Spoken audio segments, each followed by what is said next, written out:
Hi friends, welcome to my channel. ఈరోజు మనము papaya juice ఎలా చూసుకోవాలో చూసేద్దామండి. చాలా టేస్టీగా ఉంటుంది, హెల్తీ కూడా.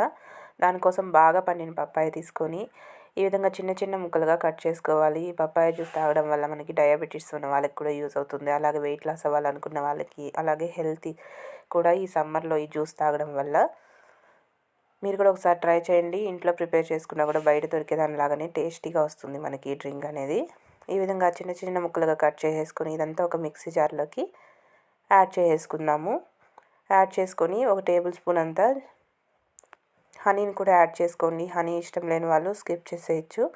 అలాగే ఒక గ్లాస్ వాటర్ని కూడా యాడ్ చేసి మెత్తటి పేస్ట్ లాగా మిక్సీకి పట్టేసుకుందాము. మీరు కోల్డ్ వాటర్ అయినా యాడ్ చేసుకోవచ్చు, నార్మల్ వాటర్ అయినా యాడ్ చేసుకొని ఈ విధంగా మిక్సీకి పట్టుకొని సర్వ్ చేసుకుంటే ఎంతో టేస్టీ పప్పాయ జ్యూస్ అనేది మనకి రెడీ అయిపోతుంది. మీరు కూడా తప్పకుండా ట్రై చేయండి. ట్రై చేసి నా వీడియో నచ్చితే నా ఛానల్ని సబ్స్క్రైబ్ చేయండి. బాయ్.